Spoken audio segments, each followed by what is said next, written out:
Good afternoon, my students. Myself, Mrs. Birju Bhatt, Standard 9th, subject Gujarati. Today's we are started. Up to chapter number 17 we are completed, and now I am started the grammar section of yours. Page number 21.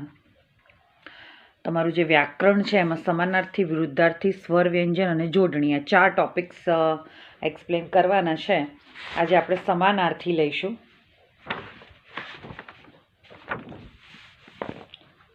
એમાં જો સૌથી પહેલા start કરીએ, સમાનાર્થી એટલે શું? તો સમાનાર્થી એટલે શું? તો સમાનાર્થી એટલે કહેવાનો મતલબ કે સમાનાર્થી એટલે શું? તો કે સમાનાર્થી એટલે તમે પર્યાય શબ્દ એક જેવા બીજા શબ્દને આપણે બોલીએ, એકના એક શબ્દના બીજા અર્થને આપણે સમાનાર્થી શબ્દ કહી શકાય. હવે જો નીચેના વાક્યો વાંચવાનું છે, આપણે વાંચીએ. આફ્રિકાના એક મુલકમાં ગુજરાતી ભાષાને ટકાવવા એક પ્રયોગ કર્યો છે. આફ્રિકાના એક મુલકમાં ગુજરાતી ભાષાને ટકાવવા એક પ્રયોગ કર્યો છે. બરાબર છે. Same sentence. આફ્રિકાના એક પ્રદેશમાં ગુજરાતી ભાષાને ટકાવવા એક પ્રયોગ કર્યો છે. અને ત્રીજું, આફ્રિકાના એક વિસ્તારમાં ગુજરાતી ભાષાને ટકાવવા એક પ્રયોગ કર્યો છે. મુલક, પ્રદેશ અને વિસ્તાર આ ત્રણ વસ્તુ એકબીજાના પર્યાય છે. અહીંયા બહુ સરસ રીતે આપણને સમજાવ્યું છે કે ભાઈ મુલક એટલે બી પ્રદેશ, પ્રદેશ એટલે વિસ્તાર, અને આ ત્રણે એકબીજાના પર્યાય છે. એટલે દેટ મીન્સ કે સમાનાર્થી શબ્દ છે. વાક્યનો મિનિંગ એનું એ રહે છે, પણ આપણે સમાનાર્થી શબ્દ સાથે વાક્યને નવા રૂપરંગમાં જોઈ શકીએ છીએ. એટલે કહેવાનો મતલબ કે વાતને કહેવાનો મતલબ કે ગ્રામરને અલંકારિક ભાષાની અંદર બોલવા માટે, અલંકારિક રીતે બીજાને સમજાવવા માટે આપણે આનો ઉપયોગ કરીએ છીએ. અહીં તમે જોઈ શકો છો કે વાક્ય એકમાં મુલક શબ્દ પ્રયોજાયો છે, વાક્ય બેમાં પ્રદેશ અને વાક્ય 3માં વિસ્તાર શબ્દ યોજાયા છે. બરાબર છે. એટલે મેં તમને કીધું મુલક, પ્રદેશ અને વિસ્તાર આ ત્રણે એકબીજાના પર્યાય છે. જ્યારે તમે સમાનાર્થી શબ્દો જાણતા હોવ ત્યારે કોઈ એક બાબતે જુદી જુદી રીતે રજૂ કરી શકો છો. હવે આપણને એના પર્યાય ખબર છે, સમાનાર્થી શબ્દો ખબર છે, તો આપણે એકની એક વાતને જુદી જુદી રીતે રજૂ કરી શકીએ છીએ. કેમ? કારણ કે આપણી પાસે શબ્દ ભંડોળ છે. જેટલું શબ્દ ભંડોળ સારું એટલી જ અલંકારી ભાષાની અંદર આપણે આપણી વાતને રજૂ કરી શકીએ છીએ. અને એટલા માટે જ કહેવાય છે કે ભાઈ જેટલા શબ્દોનો ઉપયોગ વધારે કરીશું એટલું એવું દેખાશે કે તમે તમારા શું કહેવાય, તમારા જે કંઈ પણ શબ્દો છે કે જે કંઈ પણ છે એ બધું વધારે ઉપયોગ કરશો એટલે એમ દેખાશે કે તમને ભાષા પરનું તમારું પ્રભુત્વ વધારે છે. જેમ કે સૂર્ય શબ્દના આદિત્ય, મિહિર, રવિ આ બધા જ એના પર્યાય શબ્દો છે સૂર્ય માટેના. બરાબર છે. સમાનાર્થી જાણતો હોય તો તમારા જવાબ, અર્થ, વિસ્તાર, નિબંધ આદિમાં તેનો ઉપયોગ કરી શકો છો. તમારી પાસે જેટલો શબ્દ ભંડોળ વધારે એટલું જ તમે નિબંધ છે, અર્થ વિસ્તાર છે, તમારી વાતો છે, બધાની અંદર તમે આન્સર લખવાના હોય, બધાની અંદર તમે એને સારી રીતે ઉપયોગ કરી શકો છો. અહીં તમારી કૃતિમાં આવતા કેટલાક શબ્દોના સમાનાર્થી શબ્દો આપ્યા છે. આ શબ્દોનો અભ્યાસ કરો, તમારી ભાષાને વધુ સમૃદ્ધ બનાવો, તમારા ઉત્તરમાં, લખાણમાં ઉપયોગ કરો. હવે તમને જે અહીંયા આગળ આપ્યા છે તમારી ટેક્સ્ટબુકની અંદર જે તમે ભણ્યા છો એમાંથી જ રિલેટેડ તમને અમુક સમાનાર્થી શબ્દો તમને આપવામાં આવ્યા છે. એ સમાનાર્થી શબ્દોને તમે વાંચો, ભણો અને એને સમજી અને આપણે એને જેટલો બને એટલો વધારે ઉપયોગ કરવા પ્રયત્ન કરવાનો છે. સમાનાર્થી શબ્દથી વાક્યને તમે વધારે સારી રીતે પ્રેઝન્ટ કરી શકો છો.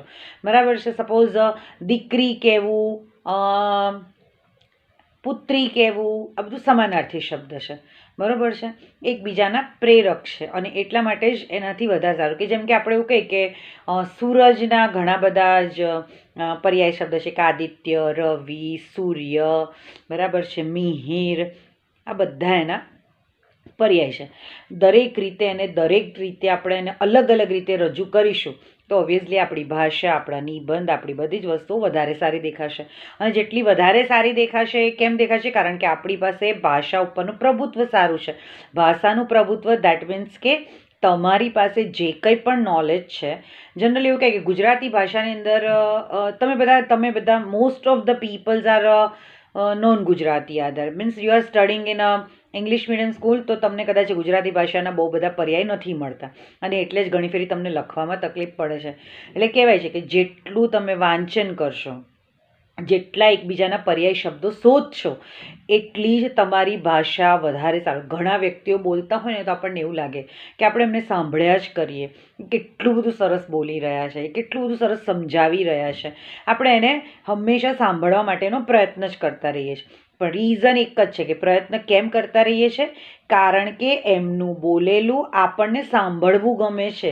બિકોઝ ઓફ દેટ કે એમની પાસે ભાષા ઉપરનું પ્રભુત્વ એટલું સરસ છે કે એટલી અલંકારિક રીતે, એટલી સફળતાથી, એટલી સરસ રીતે આપણી સમક્ષ વાતને રજૂ કરે છે કે આપણને એમ થાય છે કે આપણે એમની વાતો સાંભળતા જ રહીએ. ઘણી ફેર એવું છે કે અમુક જણા આપણને સ્ટોરી કહેતા હોય ને તો સ્ટોરીની અંદર એના પોતાની વાતોને ઉમેરીને એવું સરસ રીતે સ્ટોરીનું બંધારણ કરે અને એવું સરસ રીતે આપણને કહેતા હોય કે આપણને એવું લાગે કે આપણે એમના મોઢે આ વાતો સાંભળ્યા જ કરીએ.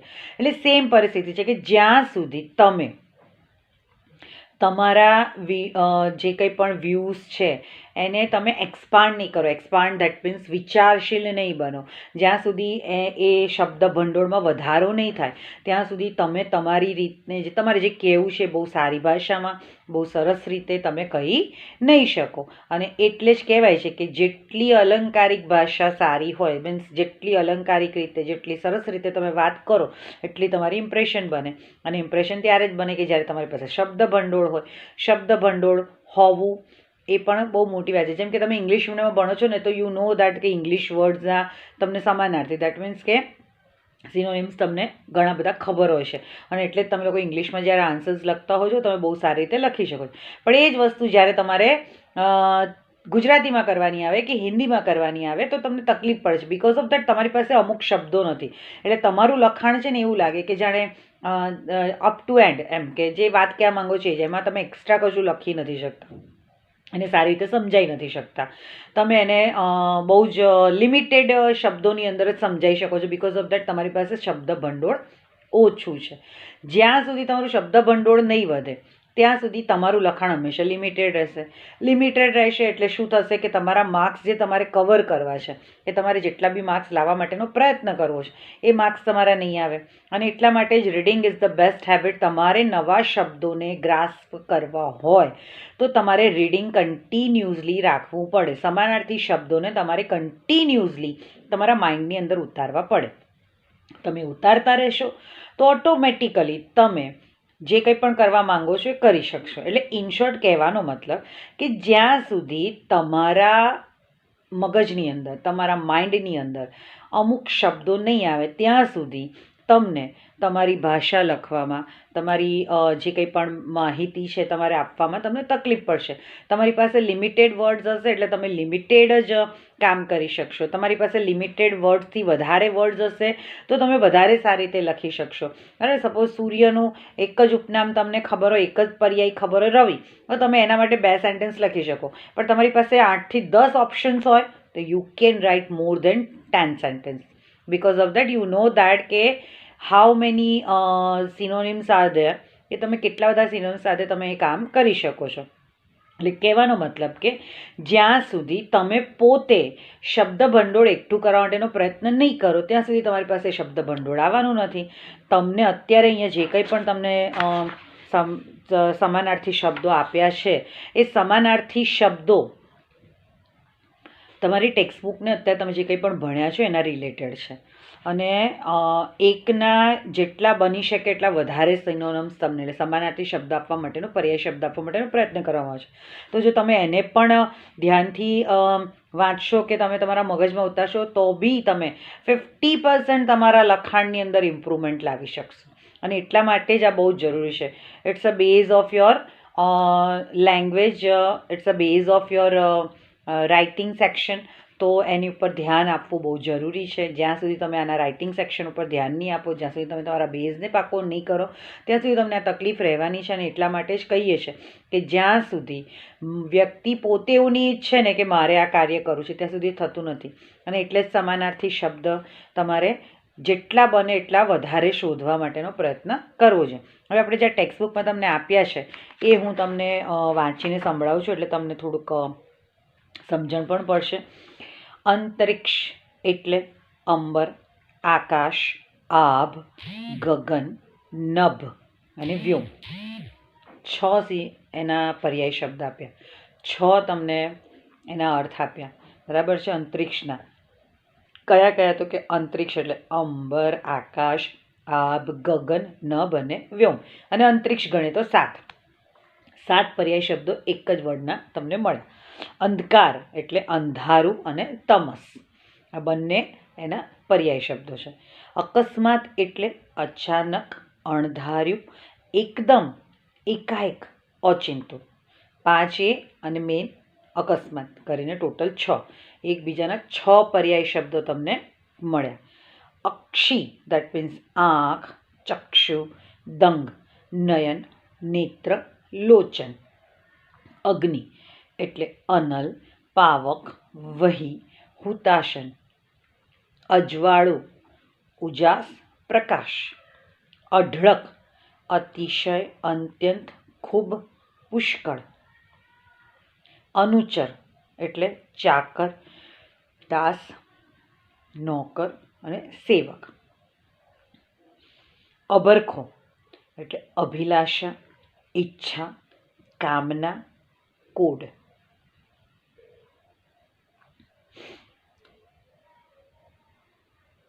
અભિલાષા દેટ મીન્સ અભિપ્સા, આકાંક્ષા, ઈચ્છા, એષણા, કામના, મનોરથ, સ્પૃહા. આ બધા મિનિંગ અભિલાષાના છે. અમી દેટ મીન્સ અમૃત, પિયુષ, સુધા. આ 3 અમીના છે. અમીર તવંગર, ધનવાન, ધનિક, પૈસાદાર. આ જે વસ્તુ છે એ અમીરના છે. અરવિંદ એટલે ઉત્પલ, કમળ, પંકજ, પદ્મ, પુંડરીક અને રાજીવ.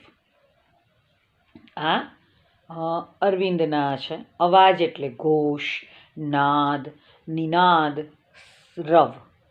અસુર એટલે દાનવ, દૈત્ય, રાક્ષસ. આદિત્ય એટલે કે ભાનુ, મિહિર, રવિ, સૂરજ, સૂર્ય. આબરૂ દેટ મીન્સ કીર્તિ, ખ્યાતિ, નામના, શાખ.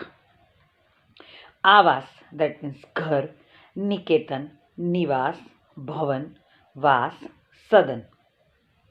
ઉદ્દમ મીન્સ પુરુષાર્થ, મહેનત, શ્રમ. ઉર એટલે કાળજું, દિલ, હૃદય, હૈડું, હૈયું. કંગાળ ગરીબ, દરિદ્ર, દિન, નિર્ધન અને રંક.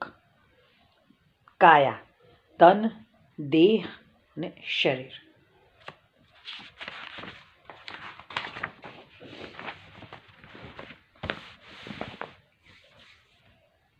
કિરણ દેટ મીન્સ રશ્મિ અને કર.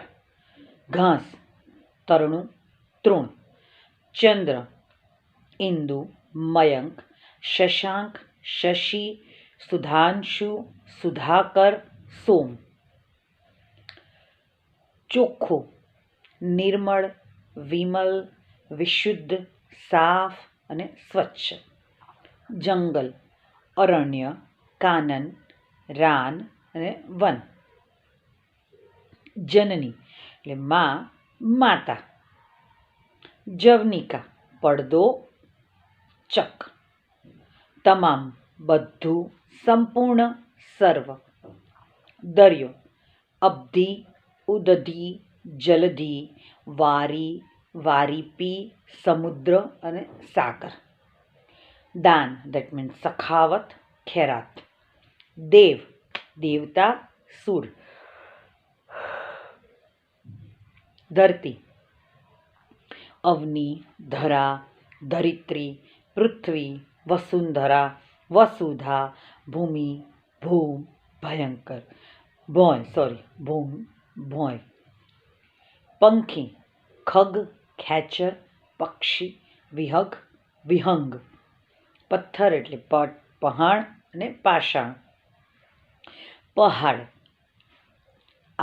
અદ્રી, ગિરી, નગ, પર્વત, શેલ, પાણી, ઉદક, જળ, તોય, નીર, વારી, સલીલ, ફૂલ દેટ મીન્સ કુસુમ, ગુલ, પુષ્પ, સુમન, મબલક અતિશય, અત્યંત, ખૂબ, પુષ્કળ, રાત દેટ મીન્સ નિશા, યામિની, રજની, રાત્રિ, વિભાવરી, શર્વરી, લોહી, રક્ત, રુધિર, શોણિત, વૃક્ષ દેટ મીન્સ ઝાડ, તરુ, ધ્રુમ, પાદપ, સુગંધ દેટ મીન્સ ખુશ્બુ, પરિમલ, ફોરમ, મહેક, સૌરભ, સૂર્ય, આદિત્ય, દિનકર, ભાનુ, ભાસ્કર, રવિ, સવિતા અને મિહિર, સોનું, કનક, કાંચન, સુવર્ણ, હેમ. આ થાય તમારા સમાનાર્થી શબ્દો. બરાબર છે. તમે જોયું કે એક કરતાં વધારે બે હોય, ચાર હોય, પાંચ હોય, ઘણા તો 7 પર્યાય શબ્દ પણ તમને મળેલા છે. એટલે ઇન શોર્ટ કહેવાનો મતલબ કે જેટલા પર્યાય શબ્દો વધારે હશે એટલું જ તમારું જે થિંકિંગ છે, તમારું જે વિચારો છે એ વધુ ને વધુ ઇમ્પ્રેસિવ બનશે, અલંકારિક બનશે, સરળ ભાષામાં સારી રીતે તમે તમારી વાતને સમજાવી શકશો. આ બધું ત્યારે જ પોસિબલ છે જ્યારે તમારી પાસે પર્યાય શબ્દો એક કરતાં વધારે હોય. સમાનાર્થી શબ્દો તમારી પાસે જેટલા વધારે એટલું વધુ સારું તમે કાર્ય કરી શકો. તમે જોશો કે કેટલા બધા સરસ રીતે તમને પર્યાય શબ્દો આપ્યા છે. બરાબર છે. આ બધા જ પર્યાય શબ્દોમાંથી તમે જો યાદ રાખો તો તમને તમારી ભાષાને વધુ અલંકારિક બનાવવામાં બહુ જ મદદરૂપ મળી રહે. તમે ઘણી ફેરી જેવું કહો છો ને કે અમને કોમ્પો લખવામાં સમજણ નથી પડતી મેડમ, અમને આન્સર બી નથી આવડતો, અમે શું લખીએ એ ખબર જ નથી પડતી. એ બધાનું સોલ્યુશન છે આ. જેટલા પર્યાય શબ્દ તમારી જોડે વધારે, જેટલો શબ્દ ભંડોળ વધારે, એટલું તમે સારું લખાણ લખી શકો છો, એટલું તમે સારું વિચારી શકો છો. તમારા વિચારોને તમારા શબ્દો દ્વારા લખાણ લખી અને તમે એને પ્રેઝન્ટ કરી શકો છો. એટલે કહેવાનો મતલબ કે જ્યાં સુધી શબ્દનું ભંડોળ તમારી પાસે નહીં મળે ત્યાં સુધી તમે કોઈ પણ કાર્યને વ્યવસ્થિત રીતે પૂરું નહીં કરી શકો. બરાબર છે. અને એટલા માટે જ સમાનાર્થી શબ્દો એટલે કે પર્યાય શબ્દો, એના જેવા જ બીજા અર્થના શબ્દોને તમારા ધ્યાનમાં હોય તો તમે એ ભાષાને વધુ સારી રીતે કહી શકો. જેમ કે એક્ઝામ્પલ આપું તમને તો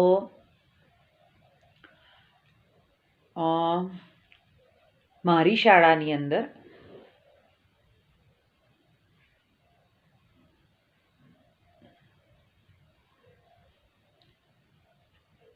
રોજ સવારે પ્રાર્થના થાય છે.